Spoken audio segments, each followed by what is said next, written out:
Muy bien. Bueno, pues comenzamos esta segunda sesión del octavo Congreso Avance del Gobierno Abierto, que es a la vez sexto Congreso de Buen Gobierno y Transparencia de la Comunidad Sí, Valenciana. Eh,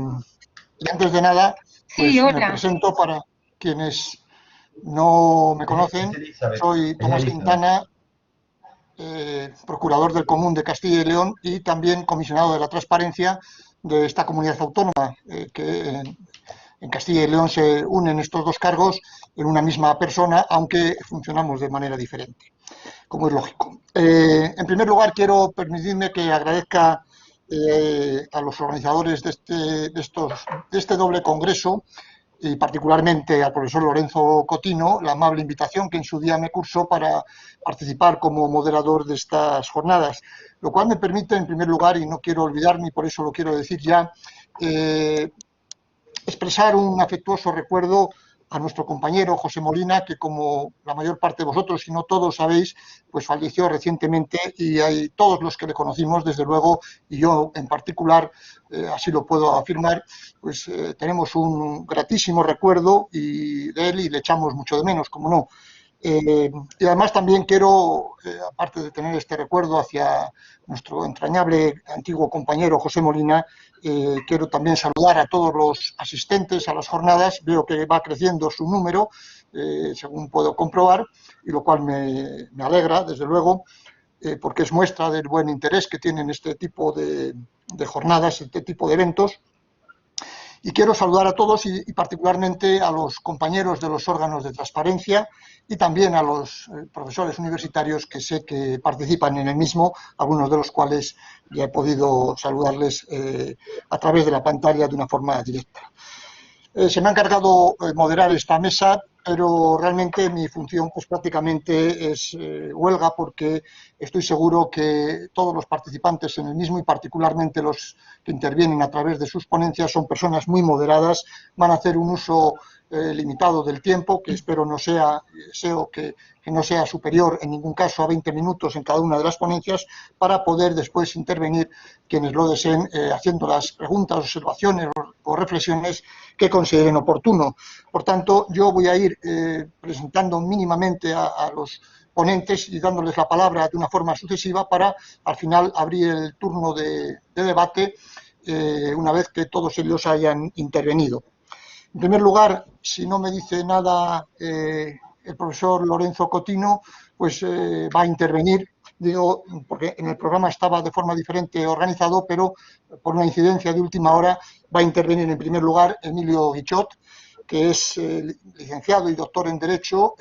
catedrático de Derecho Administrativo de la Universidad de Sevilla. Antes fue profesor titular de esta misma universidad. Y el profesor Guichot, pese a su juventud, que aquí le vemos en pantalla, pues es una persona muy conocida en el ámbito del derecho público y particularmente del derecho administrativo, autor de numerosos libros de la especialidad, autor de numerosísimos capítulos de libro, unos tantos libros sobre cada uno de los muchos asuntos que han sido objeto de su consideración, también autor de decenas y decenas de artículos publicados en las revistas más importantes, digamos, de la especialidad. Y yo le tengo por especialista, y creo que toda la disciplina le tiene por especialista, en materias como la responsabilidad patrimonial de la administración, en materias relacionadas con la protección de datos y, por supuesto, en lo que se refiere al acceso a la información pública y transparencia. No en vano está considerado como uno de los principales especialistas del país en esta materia. Y en esta condición es director del Observatorio de Transparencia y además director del prestigioso Instituto Universitario de Investigación García Oviedo de Sevilla. Pero él no está en esta última condición, sino como especialista en materia de transparencia, y como tal pues va a intervenir mediante su ponencia, que lleva por título Las regulaciones especiales del derecho de acceso a la supletoriedad de la Ley de Transparencia, y en particular se va a referir concretamente al apartado primero de esta disposición adicional a la que me he referido. Cuando quieras, Emilio, tienes la palabra. Muchas gracias, Tomás. Muchas gracias, por supuesto, como siempre, a los organizadores. Y bueno, empezar, como no, ya lo hice en la mesa que moderé la semana anterior, pues por supuesto sumándome al homenaje que esta propia jornada a Pepe Molina, con el cual, por no reiterarme, solo decir que me uní, tuve la ocasión de no solo de conocerlo, sino de partir con él sobre muchas cuestiones y de estar en el homenaje que también se le tributó el día 8 de abril, este mismo mes. Así que con esto pues se cierra este mes de homenaje también por mi parte. Agradezco a la organización que haya tenido la amabilidad, aunque fuera por problemas técnicos, de darme la palabra en primer lugar, porque me he permitido cambiar realmente lo que iba a ser el sentido, el objeto, mejor dicho, de mi intervención de hoy. Iba a hablar sobre la disposición adicional primera en su apartado segundo, y a eso es a lo que responde propiamente el título que me figura, pero he pensado, me he permitido la licencia de hablar sobre una disposición tal vez menos estudiada y desde luego absolutamente clave, como es el apartado primero de la disposición adicional primera, sobre la que además precisamente hay una gran asimetría. Por tanto, creo que merece la pena estudiarla justamente en esta jornada dedicada a ella. Así que voy a hablar en estos minutos sobre el acceso por los interesados a la información relativa a procedimientos en curso y su relación con la ley de transparencia. Partamos de esa disposición adicional primera, sobre la que va a girar toda la mesa, rotulada regulaciones especiales del derecho de acceso a la información pública. Si se fijan en ello, dentro de ese rótulo está incluido también su apartado primero y, por tanto, la ley parte de la consideración de que el acceso por los interesados a información en procedimientos de los que son parte es una regulación especial de un derecho más general, que sería el de acceso a la información pública, lo cual ya nos puede dar alguna pauta interpretativa. Creo que ahí son tres las cuestiones, a mi modo de ver, interesantísimas que se suscitan sobre este tema y a las que voy a referir seguidamente. En primer lugar, ¿cuál es el respectivo ámbito de aplicación de la legislación procedimental y de la legislación de transparencia? En segundo lugar, ¿cómo se integran ambos bloques normativos? Y en tercer lugar, y creo que es la cuestión más polémica y donde la asimetría es más evidente, una reflexión sobre la competencia de las autoridades de transparencia para resolver reclamaciones formuladas por interesados para acceder a información obrante en procedimientos en curso. En primer lugar, vamos a intentar deslindar cuál es el ámbito de aplicación de ambas normativas. Datos legales. En el modelo que estableció la Ley de Procedimiento del 92, la cuestión era bastante clara. El interesado podía acceder a la información obrante en procedimientos en curso, aunque no había una regulación como tal, salvo la mención del derecho a acceder en cualquier momento, y si el procedimiento se hallaba en curso, no era objeto del derecho de acceso por terceros, que se refería a expedientes, a procedimientos terminados y archivados. Sin embargo, la lógica actual es diferente. En primer lugar, porque la ley de transparencia no exige la motivación de las solicitudes y, por tanto, prescinde del concepto de interesado, pero es que tampoco limita su ámbito objetivo a la información relacionada con expedientes terminados y archivados. Por otra parte, la actual ley de procedimientos del 2015 regula, ella también, el derecho de los interesados a acceder y obtener copias de los documentos y a la vista del expediente en el trámite de audiencia. Y remite el acceso por terceros a la ley de transparencia. ¿Cuál es la conclusión inicial? Y estos son puros datos normativos. Pues la conclusión hoy, aunque no toda la doctrina lo dice, hay una excepción, pero bueno, parece bastante evidente y también lo han dicho los tribunales, es que cualquier persona puede solicitar acceso a la información referida a un procedimiento en curso, aunque carezca de la condición de interesado. La clave, por tanto, no está en que a una información tengan acceso los interesados o no potencialmente. Ambos pueden tener acceso. La clave está en cuál es la normativa que se aplica. En principio, si el procedimiento está en curso y se trata de un interesado, la de procedimiento administrativo. En caso contrario, el procedimiento ha concluido o se trata de un tercero, esté el procedimiento en curso o no, la normativa de transparencia. Vamos a ver, por tanto, y siguiendo esta misma línea, cuáles son las condiciones que han de concurrir para que estemos en ese supuesto. Y esas condiciones, siguiendo la doctrina del Consejo de Transparencia, ahora compararé, y también en la general de los consejos autonómicos con los matices que diré, es que deben concurrir tres condiciones. tiene que haber un específico procedimiento administrativo aplicable al caso. El reclamante debe ser un interesado, lo cual tendrá que acreditar la administración o reconocer el propio interesado en su solicitud. Y en tercer lugar, el procedimiento debe estar en curso. Sobre procedimiento específico, no, con el poco tiempo que tengo, nada que decirle. Se trata de un procedimiento que puede ser el procedimiento de la ley de procedimiento administrativo, el procedimiento común o un procedimiento específico en la materia de que se trate.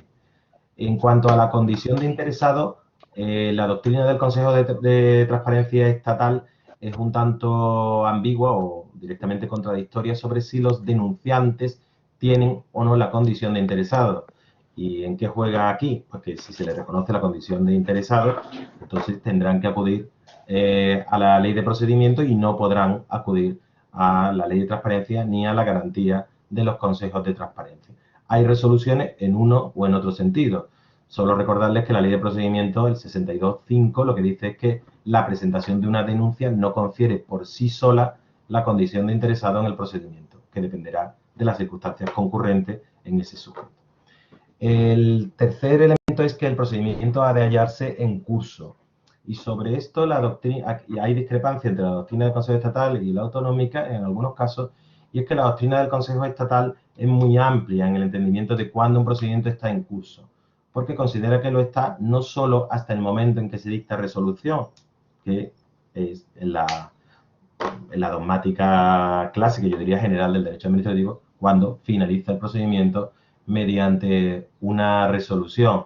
sino que también lo considera en curso un procedimiento cuando aún se está en plazo de recurrir administrativo o judicialmente, y si se ha recurrido hasta que se haya dictado una resolución firme, se haya resuelto ese recurso y no se haya interpuesto en su caso el recurso judicial. Esto es una desfase respecto al entendimiento general de cuando un procedimiento está en curso, que no siguen otros consejos como por ejemplo el andaluz. También hay discrepancias en procedimientos concretos. ¿Cuándo finaliza un procedimiento de otorgamiento de subvenciones? Pues en la teoría general termina con la resolución que otorga o deniega una subvención, y así lo consideran consejos como el andaluz o como el aragonés. Sin embargo, para el Consejo de Transparencia Estatal, mientras que se está en el periodo de ejecución de la actividad subvencionada e incluso si se ha ejercido posteriormente un procedimiento de reintegro, considera que todo el procedimiento, incluso el inicial de otorgamiento, se considera un procedimiento en curso. Yo creo que no es la solución técnicamente adecuada. Considera incluso que un procedimiento está en curso cuando se ha precisado de los mecanismos de ejecución forzosa y lo que está en curso no es el procedimiento que de origen a la resolución, sino el procedimiento de apremio. En fin, una interpretación muy amplia que, por decirlo todo, está en la línea de las resoluciones del Tribunal de Justicia de la Unión Europea, que también entiende que mientras que se pueda discutir el resultado de ese procedimiento en vía judicial o en vía administrativa, el procedimiento está en curso. En caso de duda, en los casos más en que se desconoce el dato de si el procedimiento estaba en curso o no cuando se hizo la solicitud, por un principio pro actione y de interpretación amplia, pues admite la reclamación y no la admite cuando le consta que se ha interpuesto se ha presentado la solicitud, se ha interpuesto la reclamación por persona interpuesta. Pues es un caso de una señora que lo interpone porque al marido que era interesado se le pasó el plazo en su momento para hacerlo y el procedimiento dejó de estar en curso, para hacerlo por la vía de la ley de procedimiento administrativo. Bueno, cuando concurren estas notas, por tanto, se entiende que es de aplicación la disposición adicional primera. Si por el contrario se constata que el procedimiento está terminado, aunque el solicitante sea un interesado en el procedimiento, se admite la reclamación y la administración ha de admitir la solicitud. No obstante, y creo que es interesante recalcarlo, el Consejo de Transparencia Estatal lleva un tiempo haciendo una advertencia, advirtiendo que para los interesados la vía natural para obtener información no es la ley de transparencia, sino la ley de procedimiento. Y que utilizar a posteriori la normativa de acceso a la información y transparencia es un uso desviado que no concuerda con la finalidad de la ley de transparencia. Esa advertencia la ha hecho sobre todo en materia de empleo público, pero ya lo ha hecho con un carácter general. Es decir, sería una desviación de la finalidad de transparencia y, por tanto, habría que desestimar esas reclamaciones. Ahora bien, esta doctrina es sumamente polémica, porque este recurso argumental a la finalidad no casa con otras disposiciones de la Ley de Transparencia que todos conocen, que hace referencia a la necesidad de ponderar los intereses públicos, pero también privados, o a la necesidad de tener en cuenta el derecho que está detrás de la reclamación. Es decir, de una ley de transparencia que, a mi juicio, incorrectamente, pero actualmente es la que tenemos, no concibe la transparencia solo como un derecho de ciudadanía, sino también como un derecho instrumental. Y es más, se opone frontalmente a una jurisprudencia recentísima de finales del año 2020 del Tribunal Supremo, que estima que no se pueden desestimar reclamaciones basándose en la alusión genérica al principio de finalidad del preámbulo de la Ley de Transparencia. A la vista de esa jurisprudencia, las más recientes resoluciones del Consejo Estatal están ya refiriéndose a esta desviación de la finalidad, localizándolo o conectándolo con el artículo 18.1e, ya saben, la causa de inadmisión de las solicitudes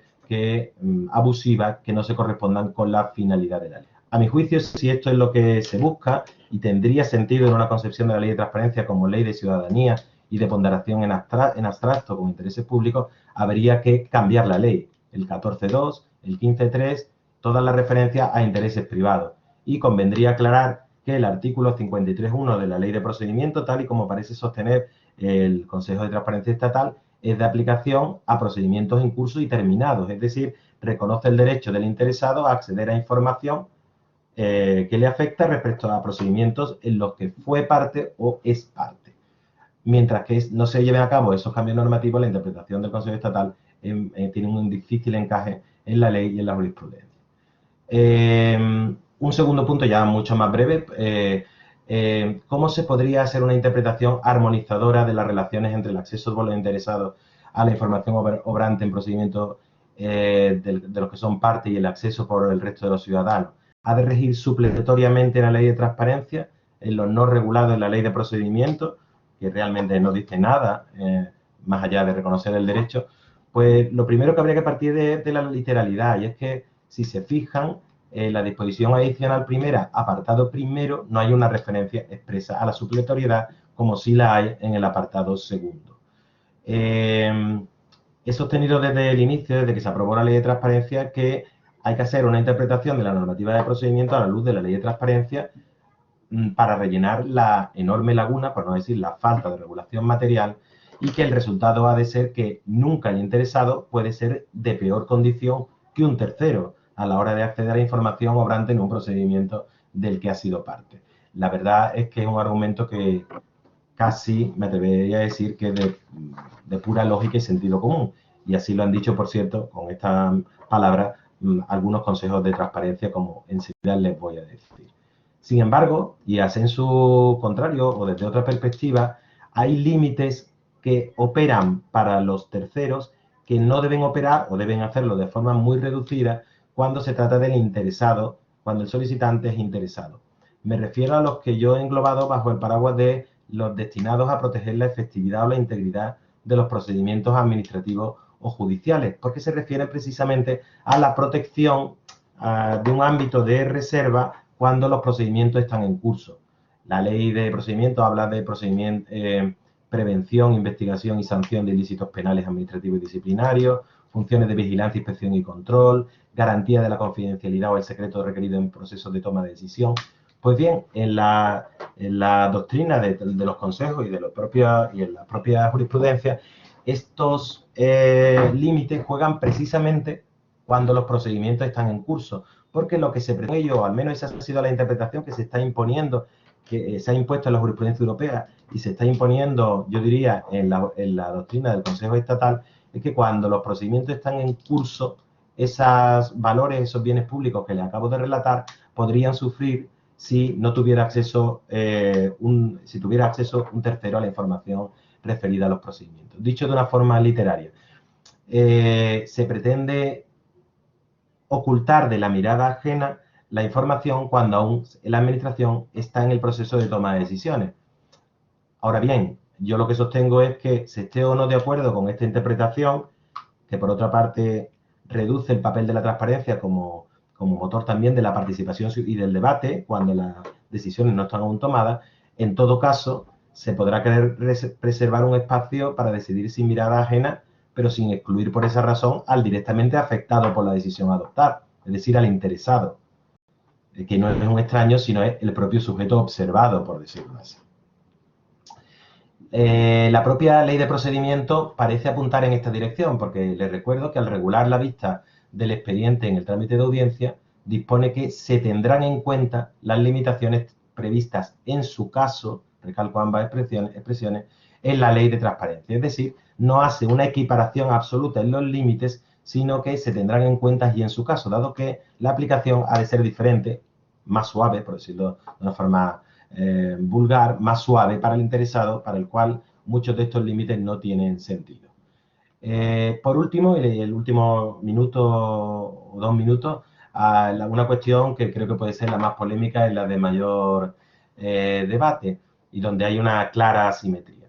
El punto más polémico, en mi opinión, aunque ya he citado varios puntos polémicos, es el de si en la relación norma general, norma especial, que a mi juicio marca las relaciones y a juicio de la propia ese rótulo común entre acceso a la información por interesados, acceso a la información por el común de los ciudadanos, si en ausencia de una mención expresa a la supletoriedad, debe entenderse que cabe a los interesados plantear una reclamación ante las autoridades de transparencia cuando se les deniegue información sobre procedimientos en curso. El Consejo Estatal lo ha negado, entiende que no es competente para conocer de esas reclamaciones porque no es de aplicación a la ley de transparencia. Y esta posición la han seguido algunos consejos autonómicos, como el de Andalucía, el de Canarias o el de Baleares.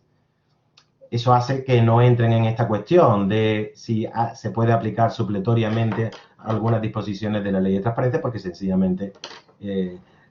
desestiman por inadmisible la reclamación. Sin embargo, otras autoridades de transparencia, en número a día de hoy mayoritario, sí admiten la competencia, lo que además le permiten entrar en el juego de la supletoriedad, y en esto la pionera ha sido la GAIC, la Comisión de Garantía del Derecho de Acceso a la Información Pública de Cataluña, junto a múltiples resoluciones en su dictamen 7 de 2016.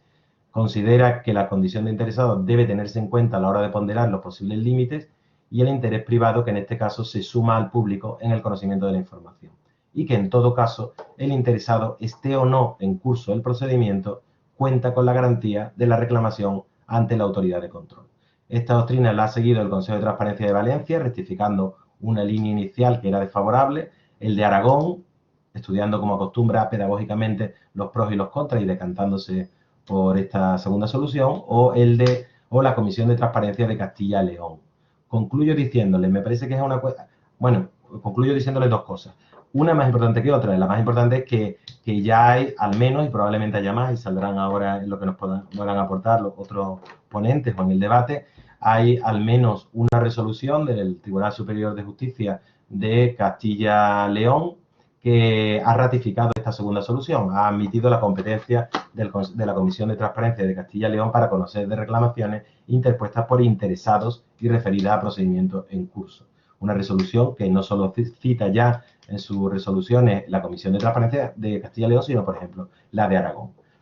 A mi juicio, y esto es lo que le someto al debate, o más especialmente, en este concreto supuesto de acceso por los interesados a información obrante en procedimientos en curso, a diferencia de lo que siempre he defendido respecto a la disposición adicional primera, apartado segundo y tercero, ambiental, concejal, etcétera, de las que van a hablar justo a continuación los otros ponentes, hay razones de peso para mantener, para sostener, para apoyar la postura del Consejo Estatal y de los consejos como el de Andalucía o Canarias o Baleares que le siguen, que realmente ellos no han argumentado, pero que yo creo que se podrían apuntar. Y con eso de verdad concluyo. A mi juicio, las decisiones relativas a la vista del expediente por el interesado en el seno de un procedimiento en curso tienen la naturaleza de actos de trámite, de modo que el interesado puede impugnarla por la vía de los recursos administrativos cuando se dicte la resolución definitiva. O es más, a veces directamente sí se encuadran, si se le puede calificar como actos de trámite cualificados porque deciden sobre el fondo o producen en su caso indefensión, como establece la normativa de procedimiento. y en ese caso permiten de nuevo la impugnación directa por la vía de los recursos administrativos ordinarios. Desde el punto de vista sustantivo, estas cuestiones sobre acceso y vista del expediente son determinantes del sentido de la resolución que vaya a dictar el órgano administrativo en ese procedimiento en curso y del posterior recurso administrativo y judicial. De tal modo que, a mi juicio, a diferencia de lo que ocurre en la disposición adicional primera, apartado segundo y tercero, puede resultar coherente y funcional, más coherente y funcional, que sean conocidas y decididas por el órgano administrativo o judicial que ha de resolver precisamente sobre la legalidad de la resolución de la que puso fin a ese procedimiento. Y con eso, no sé, creo que probablemente he abusado del tiempo, lo siento porque olvidé darle a iniciar el cronómetro, pues muchas gracias por su atención.